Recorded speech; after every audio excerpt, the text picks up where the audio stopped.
네, 오늘 그 사무엘상 8장 전체를 읽었는데요. 왕을 구하다라는 제목으로 우리가 말씀을 같이 보기를 원합니다. 구약 성경 사사기는 중심이 사사입니다. 그러나 이제 사무엘상부터는 누가 중심이냐면 왕이 중심인데요. 이제 이스라엘 가운데 왕정 시대가 열리는 것입니다. 처음으로 이제 이스라엘에 왕이 등장하게 됩니다.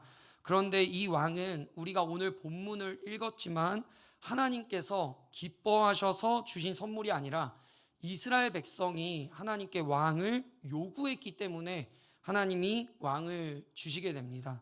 오늘 본문을 우리가 같이 이제 보려고 하는데요. 8장 1절에 보면 마지막 사사라고 불리는 사무엘이 늙고 그 아들들이 아버지를 이어서 사사가 됩니다. 첫째 아들의 이름이 무엇이죠? 네, 요엘이고 둘째 아들의 이름은 아비야입니다.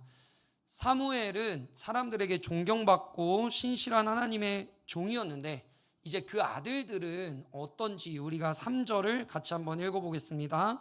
오늘 본문입니다. 시작. 그의 아들들이 자기 아버지의 행위를 따르지 아니하고 이익을 따라 뇌물을 받고 판결을 굳게 하니라. 사무엘의 두 아들들에 대해서 오늘 본문은 세 가지로 말하고 있거든요. 보니까 첫 번째는 아들들이 아버지의 행위를 따르지 않았다. 두 번째는 이익을 따라 뇌물을 받았다. 세 번째는 판결을 굽게 했다라고 말하고 있습니다. 그래서 이제 이스라엘 백성들을 대표한 모든 장로들이 사무엘을 찾아가 왕을 요구하게 됩니다. 이유는 두 가지인데요. 첫째는 사무엘이 늙었고 그의 아들들이 사무엘의 행위를 따르지 않기 때문입니다. 둘째는 20절에 나오지만 우리도 이스라엘도 다른 나라들 같이 되기를 바란다는 것입니다. 다른 나라도 왕이 있으니까 우리도 왕이 있어야겠다라는 것이죠. 그런데 우리가 잘 알고 있듯이 지금 이스라엘의 왕은 누구입니까? 네, 여호와 하나님입니다. 하나님께서 그들을 이집트에서 구원해 내시고 쭉 광야 생활을 인도해 내셨습니다. 그런데 갑자기 왕을 요구한다는 것은 하나님을 버리는 행동과 같은 이야기입니다. 하나님의 통치 방법을 따르지 않겠다는 말이죠. 지금 이스라엘 백성에게는 하나님이 계신데 다른 왕을 구하는 것이 참 황당한 요구인 것입니다. 이스라엘 백성들의 이 요구에 하나님은 어떻게 반응하셨을까요? 6절에 보니까 사무엘은 먼저 이 백성들의 요구가 좋지 않다는 것을 깨닫고 하나님께 기도하는데요. 그랬더니 하나님께서 바로 응답하십니다. 오늘 말씀 7절부터 9절까지인데 제가 한번 읽어드리겠습니다. 여호와께서 사무엘에게 이르시되 백성이 내게 한 말을 다 들으라. 이는 그들이 너를 버림이 아니요 나를 버려 자기들의 왕이 되지 못하게 함이니라. 내가 그들을 애굽에서 인도하여 낸 날부터 오늘까지 그들이 모든 행사로 나를 버리고 다른 신들을 섬김같이 내게도 그리하는도다.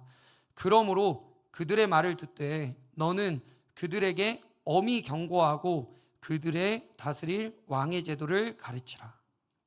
지금 우리는 이 하나님의 응답을 보면서 감정을 느낄 수 있어야 합니다. 저는 이제 성도님들께서도 개인적으로 성경을 보시거나 또 큐티 하실 때 감정을 생각하며 또 감정을 느끼며 읽어야 할 부분이 많다고 생각하거든요.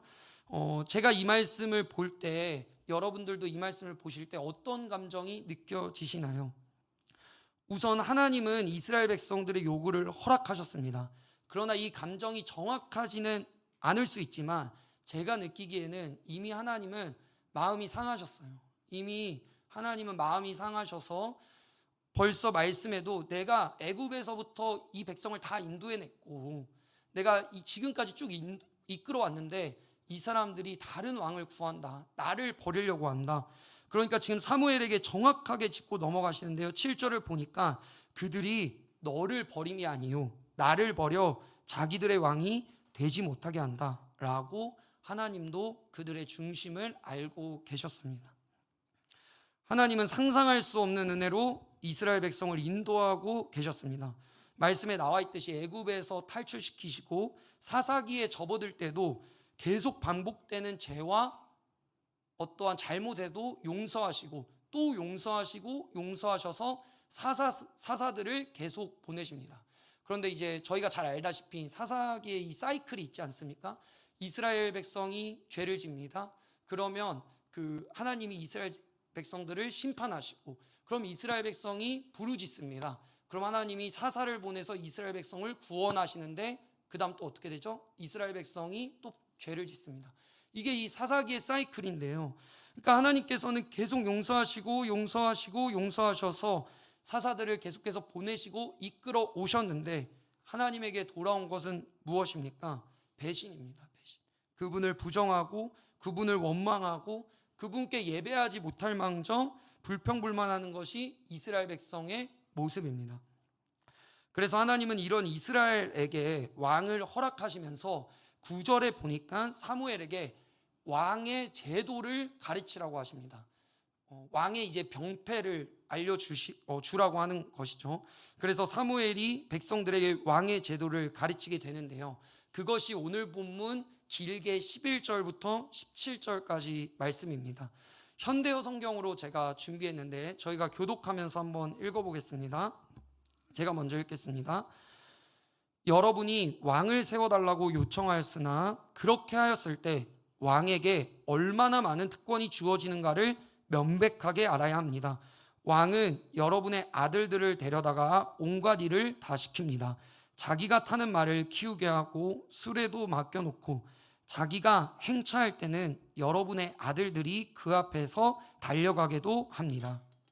그는 또 여러분의 아들들을 데려다가 장교나 사병도 만들고 자기의 밭에서 일하는 농부도 만들고 무기나 전차를 만들기도 합니다. 그는 여러분의 딸들도 데려다가 자기 왕궁에서 온갖 일을 시키며 부려먹습니다. 왕을 위하여 요리도 하고 떡도 굽고 향유도 만들고 옷에 수도 놓게 합니다. 그는 여러분의 농토와 포도원과 감람원에서 나는 가장 좋은 것들을 강제로 가져다가 자기 관리들에게 나누어 줍니다. 그러고 나서 여러분이 수확하는 곡식과 포도 가운데서 10분의 1을 세금으로 거두어다가 자기의 신하와 종들에게 줍니다.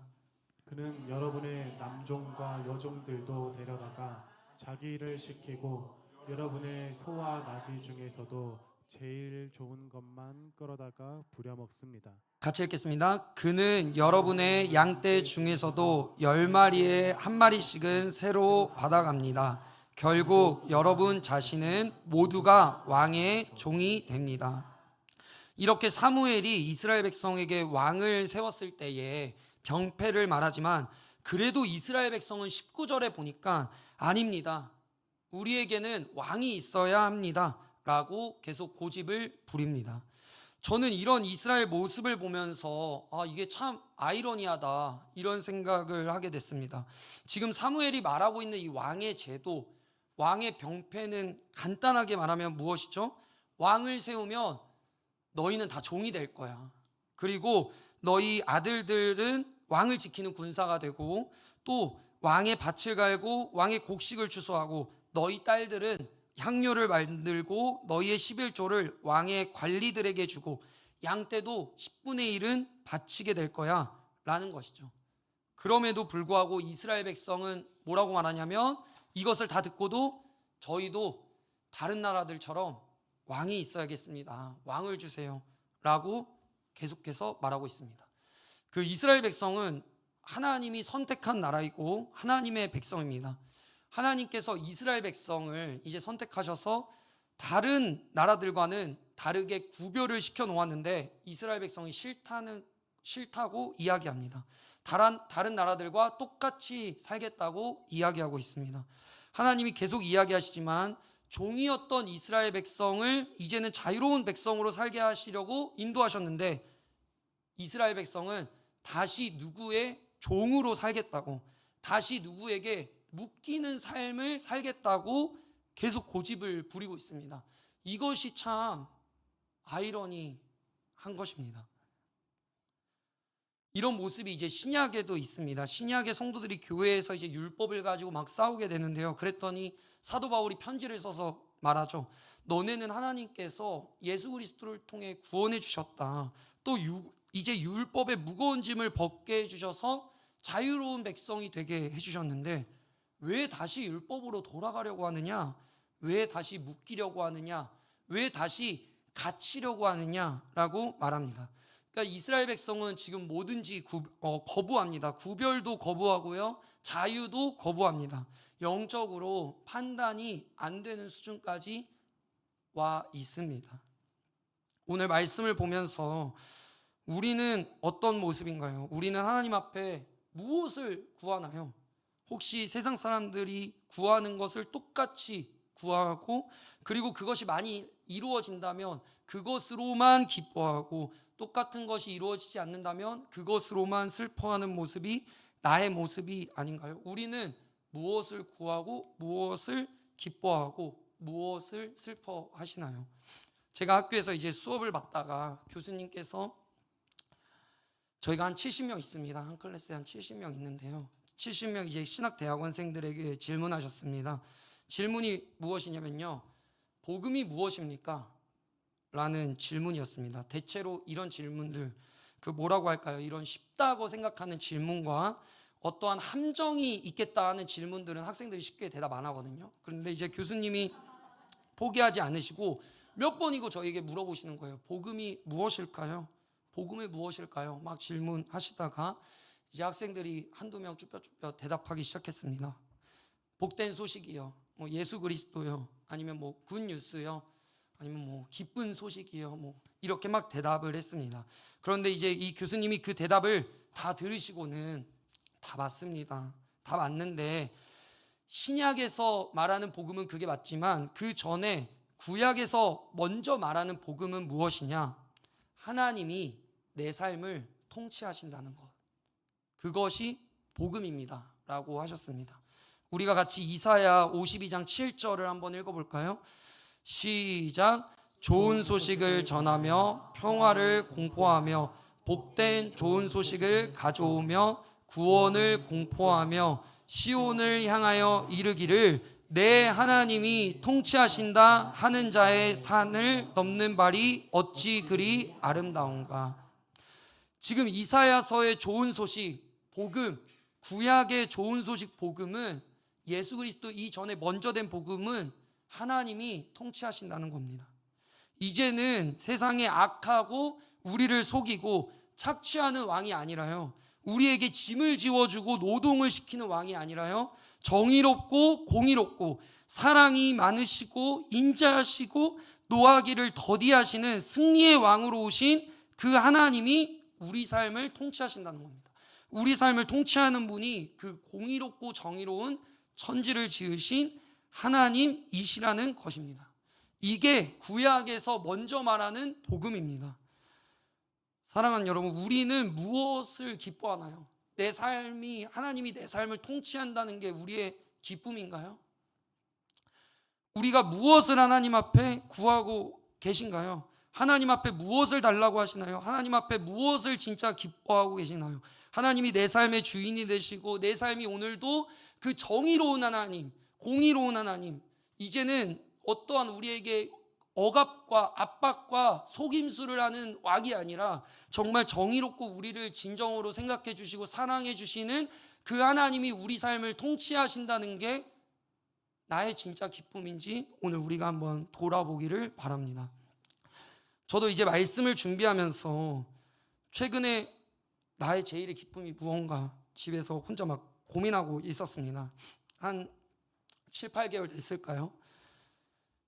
제가 중고차를 구매했습니다. 중고차를 구매했는데요, 좋은 차가 아니라 당연히 작은 차입니다. 작은 차이고 오래된 차인데 하여튼간 그렇게 기쁜 거예요. 이 차가 있다는 게. 대중교통에 힘듦도 없죠. 그다음 시간의 자유로움도 있죠. 하여튼 큰 기쁨이 있었어요. 큰 기쁨이. 근데 저도 이제 사실 하나님의 통치가 제 삶에 얼마나 큰 은혜이고 기쁨입니까? 제가 가끔 성도님들과 대화할 때 성도님께서 제 가족들을 여쭤보실 때가 있어요. 뭐 제 가족들을 여쭤보실 때가 있죠. 그러면 저도 대화하다가 이제 저희 가족이 아무도 아직 예수 그리스도를 믿지 않는 것을 말하고 그 성도님들이 들으시면서 놀라세요. 어떻게 그런데 사역을 하시냐 뭐 이런 건데요. 그럴 때마다 제 안에 큰 감사가 계속 되뇌어져요. 어떻게 아무도 안 믿는 집안에서 하나님께서 나 같은 보잘것없는 사람도 은혜를 주시고 구원해 주셔서 하나님의 일을 하게 하시는구나. 저희 집에서 아무도 성경 읽지 않고 아무도 저를 위해 하나님 이 아이가 하나님 일을 하게 해주세요라고 하지도 않았는데, 아무도 하지도 않았는데 하나님이 저를 구원해 주셨잖아요. 먼저 선택해 주시고. 이 은혜가 저도 말할 때마다 되뇌이고 정말 기쁩니다. 그런데 저도 보니까 어떤 다른 기쁨에 금세 휘둘리더라고요. 저도 거기에 매몰되어 있고, 저도 언젠간 보면 그냥 사람들이 슬퍼하는 것에 나도 슬퍼하고 사람들이 기뻐하는 것에만 기뻐하고 어떤 한계를 넘지 못하는 제 모습을 보게 됩니다. 이게 이스라엘 백성의 모습이죠. 하나님을 구하지 않고 자꾸 다른 왕, 다른 것을 계속 구하게 되는 것입니다.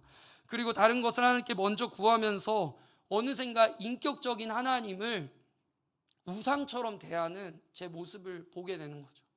그러니까 인격적인 하나님이신데 이 하나님을 제가 자꾸 우상처럼 대하게 돼요. 기도할 때도 뭐 사역일지라도 하나님 이거 들어주셔야 됩니다. 이거 꼭 필요합니다. 지금 뭐 저희 아이들 뭐 이거 필요하고 뭐 저희 선생님들도 붙들어주세요. 막 하다가 그냥 떠나버릴 때도 진짜 많습니다. 그러니까 하나님을 구할 때는 많지 않습니다. 제가 저희 찬양팀과 교사 선생님들과는 먼저 나누었는데 어떤 목사님께서 사도행전 20장을 설교하시면서 그러시더라고요. 사도행전 20장이 어떤 말씀이냐면요, 사도 바울이 사명을 쫓아 전도하려고 하는 본문인데요. 자, 다들 아시죠? 회중들에게 이렇게 어떤 목사님이 말씀하셨습니다. 여러분, 사인이 아니라 사명을 쫓아가셔야 됩니다. 이런 말씀을 하셨습니다. 근데 제가 그 말을 듣는데 헉 싶더라고요. 그 목사님이 사인이 아니라 사명을 쫓아가야 된대요. 그러니까 우리는 하나님 앞에서 늘 구해요. 이것을 할까요? 저것을 할까요? 지금 이것을 해야 될 타이밍입니까? 저것을 해야 될 타이밍입니까? 지금 내가 뭘 해야 될 타이밍입니까? 저도 사역지 구할 때 진짜 많이 기도했거든요. 하나님 이 사역지입니까? 저 사역지입니까? 뭐 여기입니까? 저기입니까? 잠도 못 잘 정도로 구했는데요. 이 목사님이 우리는 이 사인으로 내가 생각하는 욕심이 이 사인인지 사단이 주는 욕심인지 구분해낼 능력이 없다는 겁니다. 그래서 우리는 사명을 쫓아가야 된다라고 말씀하셨어요. 그러니까 사도 바울도 어떻습니까? 사도행전 20장 보니까 아무도 가지 말라고 해요. 심지어 우리가 잘 알다시피 성령께서도 가면 핍박이 있다고 말합니다. 그럼 우리 같으면 이제 무조건 안 가야겠다, 하나님도 힘들다고 하시는데 생각할 수 있지만 사도 바울은 사명을 쫓아간다는 거죠. 그러니까 저와 여러분이 하나님께 기도할 때 계속 사인을 달라고 하는 게 아니라 하나님이 어렵지만 어떠신 분인가를 성경을 읽고 먼저 이해해 보려고 노력해 보셨으면 좋겠어요. 구하는 기도는 5분이면 충분합니다 라고 사김의 기도라는 책을 쓰신 목사님 얘기하셨거든요. 네, 그 목사님이 우리가 기도할 때 구하는 기도는 사실 5분에서 10분이면 충분하대요. 그런데 주님과 사귀는 기도, 인격적인 기도 관계는 1시간도 부족할 수 있다라고 이야기하셨습니다. 그러니까 우리는 하나님께 하나님 말고 너무나 많은 것들을 구합니다. 구하죠. 구해야 됩니다. 그리고 때로는 구하는 것 때문에 하나님을 잃어버릴 때도 있습니다. 그러나 하나님은 인격적인 분이셔서 그분을 먼저 구할 때 더 크게 기뻐하신다는 사실을 저는 오늘 여러분들이 잊지 않으셨으면 좋겠습니다. 오늘 말씀을 마무리하면서 우리가 오늘 이 말씀을 보면서 하나님을 더욱더 구하길 원합니다. 정말 하나님을 더욱더 구하시길 바랍니다. 구하는 기도를 하지 말라는 말씀이 아니었고요. 우리가 그 전에 인격적인 하나님과 인격적인 관계를 맺는 저와 여러분이 되기를 간절히 소원합니다. 우리 이 찬양 주님 앞에 찬양하면서 나아갈까요? 주께 가까이